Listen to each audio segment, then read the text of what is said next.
할렐루야. 9월 28일 토요일 원포인트 큐티 가운데 오신 여러분들을 주님의 이름으로 사랑하고 축복합니다. 오늘 하나님께서 우리에게 주신 말씀은 전도서 7장 1절에서 14절까지의 말씀입니다. 전도서 7장 1절에서 14절까지의 말씀 다 같이 한 목소리로 함께 읽도록 하겠습니다.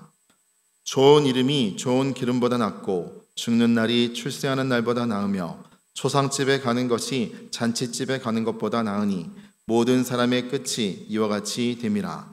산자는 이것을 그의 마음에 둘지어다. 슬픔이 웃음보다 나음은 얼굴에 근심하는 것이 마음에 유익하기 때문이니라. 지혜자의 마음은 초상집에 있으되 우매한 자의 마음은 혼인집에 있느니라. 지혜로운 사람의 책망을 듣는 것이 우매한 자들의 노래를 듣는 것보다 나으니라. 우매한 자들의 웃음소리는 솔 밑에서 가시나무가 타는 소리 같으니 이것도 헛되니라. 탐욕이 지혜자를 우매하게 하고 뇌물이 사람의 명철을 망하게 하느니라. 일의 끝이 시작보다 낫고 참는 마음이 교만한 마음보다 나으니 급한 마음으로 노를 바라지 말라. 노는 우매한 자들의 품에 머무름이니라. 옛날이 오늘보다 나은 것이 어찌미냐 하지 말라. 이렇게 묻는 것은 지혜가 아니니라. 지혜는 유산같이 아름답고 햇빛을 보는 자에게 유익이 되도다. 지혜의 그늘 아래에 있음은 돈의 그늘 아래에 있음과 같으나 지혜에 관한 지식이 더 유익함은 지혜가 그 지혜에 있는 자를 살리기 때문이니라. 하나님께서 행하신 일을 보라. 하나님께서 굳게 하신 것을 누가 능히 곧게 하겠느냐. 형통한 날에는 기뻐하고 곤고한 날에는 되돌아 보아라. 이 두 가지를 하나님이 병행하게 하사 사람이 그의 장래일을 능히 헤아려 알지 못하게 하셨느니라. 아멘. 이 시간 초상집에서 얻는 지혜라는 제목으로 담임 목사님께서 큐티 인도해 주시겠습니다. 할렐루야. 네, 오늘 9월 28일 토요일입니다. 오늘도 복된 주말을 보내시고 또 주님을 향한 거룩한 설레임, 이것이 토요일 날에 우리의 마음에 아름다운 품성이 되시면 좋겠습니다. 예배하는 것만큼 흥분이 있고 설레임이 있는 복된 주의 자녀들, 그 웃으면서 우리를 뷸라와 헵시바로 벼시면서 팔을 벌려 기다리고 계신 주님이 보이지 않습니까?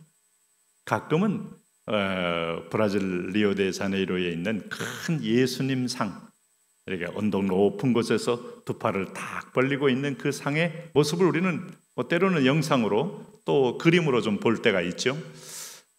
처음에 그 상을 만들었을 때의 심정을 한번 돌이켜보면 정말 주님께서 우리 도시 전체에 사는 거민들을 품에 안아주기를 바라는 그런 마음이 누구든지 들었지 않겠습니까? 그 초심들의 마음, 동상이 아니어도 괜찮습니다. 주님은 지금 우리와 함께하는 임마누엘의 하나님이십니다. 그리고 무엇보다도 우리가 세상 끝날까지 가장 환난도 많고 또 위기도 많고 무정과 무자비함과 또 자기 탐해가 깊어도 내가 너희와 항상 함께 있으리라. 그 마음을 품고 오늘 복된 날을 보내시면 좋겠습니다. 오늘은 특별히 지혜서인 전도서 7장 1절에서 14절 매주 주일말마다 보는 지혜서를 우리가 함께 묵상합니다. 자, 첫 번째, 하나님께서 우리에게 준 인생의 유한함, 인생이 유한하다, 한계가 분명히 있는 존재다. 좋은 이름이 좋은 기름보다 낫고 죽는 날이 출생하는 날보다 낫다. 출생과 사망의 날, 시작점과 종말점이 있는 날, 역사 속에 우리는 분명히 거대한 하나님의 창조의 알파와 오메가 포인트 가운데서 우리는 또 하나의 그 가운데서 출생과 죽는 날이 있는 존재예요. 그래서 초상집에 가는 것이 잔치집에 가는 것보다 나으니 모든 사람의 끝이 이와 같이 됨이라. 산자는 이것을 그의 마음에 둘지어다. 살아있을 때 죽음을 기억하라는 거예요. 대부분이 이 땅에서 잘 될 때, 승진할 때, 잘 풀릴 때 영원할 거라는 착각 속에 들어갑니다. 그래서 하나님의 눈을 가리고 일탈하기 시작합니다. 때로는 벗어납니다. 때로는 교만하게 행합니다. 그것은 곧 멸망의 길이죠. 내가 조만간에 저 진흙 침대, 저 화마 속에 들어가서 내 몸이 불탈 거라는 기억. 물론 부활할 때 우리가 다 하겠습니다만은 그럴 때에 산자는 죽는 날을 마음에 둬라. 이게 지혜다. 나의 마지막 인생의 끝자락을 기억하며 사는 사람, 내가 남은 여생이 얼마인지를 계수하며 사는 인생, 참 이것을 생각해 볼 때마다 저도 자꾸 돌아보게 되고 자꾸 손가락으로 꼽게 되는 것들이 이게 성경이 주시는 나를 각성하게 하고 나를 오늘도 최선을 다하게 만드는 중요한 어떤 정신을 차리게 하는 요인이 됩니다. 우리가 마지막 때는 정신 차린다는 게 얼마나 중요한지 아시죠? 인간은 본질적으로 게으를 거예요.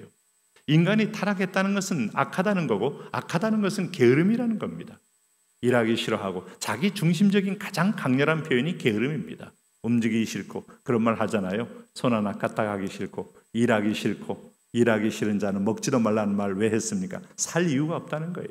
일한다는 건 자기 부인이 필요하고 용맹이 필요하고 자기 헌신이 필요한 거예요. 그러고 나서 일을 통하여 또 보람을 얻기 때문에 인간은 영성도 회복되어지는 겁니다.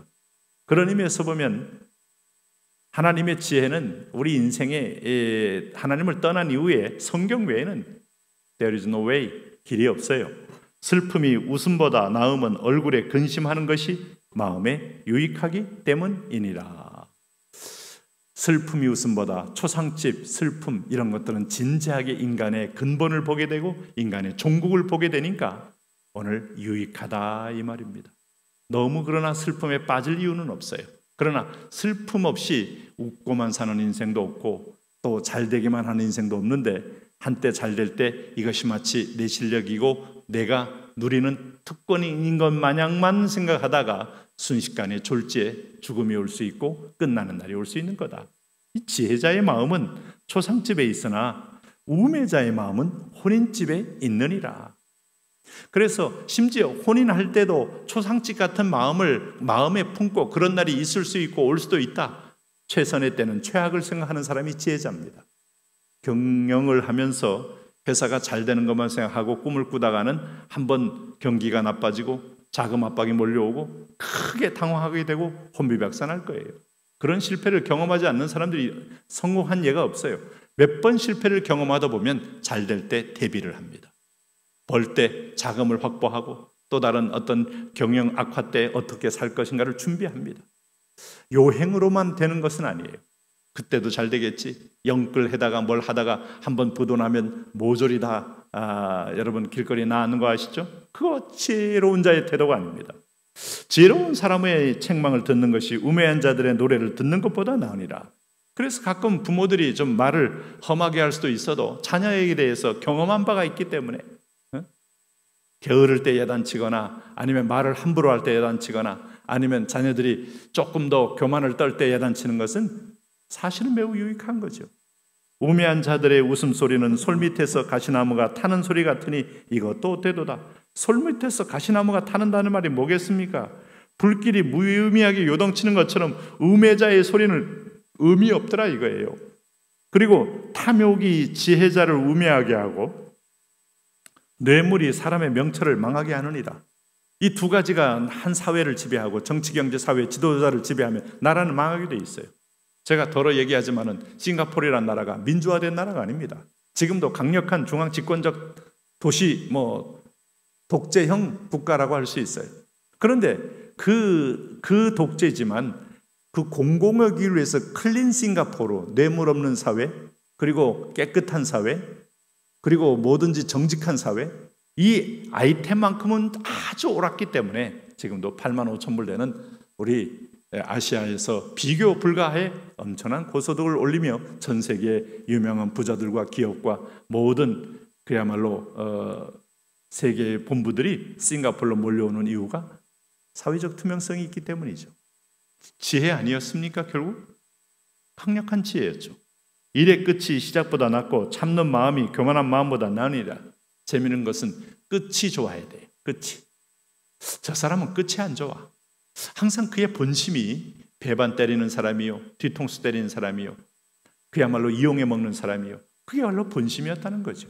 끝이 좋다는 말은 진정한 진정성이 있고 충성심이 있다는 거죠. 그리고 참는 마음이 교만한 마음보다 낫다는 말은 교만은 부리기는 쉽지만 상처를 주고 참는 마음은 순간적으로는 좀 비열해 보이기도 하고 때로는 모욕적으로 보이기도 하지만은 결국은 온유한 자로서의 땅을 얻는 기업을 얻는 축복을 누리게 되죠.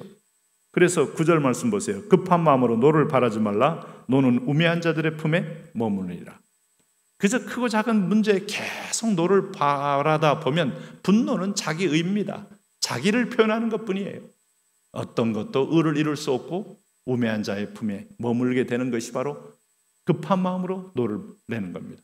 부부 가운데도 마찬가지고 오늘 회사에서도 마찬가지고 일터에서도 마찬가지고 요즘은 다 이 분노 지수들이 차 있어서 그 자기가 운전하다 잘못했어도 뭐라고 말을 하면 그냥 화를 내고 아니면 심지어는 흉기를 들고 나오는 이런 경우가 종종 있다고 하는데 여러분 이게 좀 한 박자 뒤로 한 채 좀 한 걸음 뒤로 한 채 있어야 결국 그것은 뭐겠어요? 어리석은 짓이죠. 그리고 옛날이 오늘보다 나은 것이 어찌미냐 하지 말라 이렇게 묻는 건 지혜가 아니다. 과거에 사는 사람, 현재가 죽은 사람이에요. 성령이 지금 계시다면 성령은 창조의 영이고 새로운 모험의 영이기 때문에 더 좋은 걸 보여준다. 이 믿음 가지시고 과거에 살지 말고 미래에 사십시오. 지혜는 유산같이 아름답고 햇빛을 보는 자에게 유익이 되도다. 지혜의 그늘 아래 있음은 돈의 그늘 아래 있음과 같으나 지혜에 관한 지식이 더 유익함은 지혜가 그 지혜 있는 자를 살리기 때문이다. 참 재미있는 비유를 했습니다. 지혜의 그늘입니까? 돈의 그늘입니까? 어떤 그늘입니까? 우리는 다 그늘 아래 삽니다.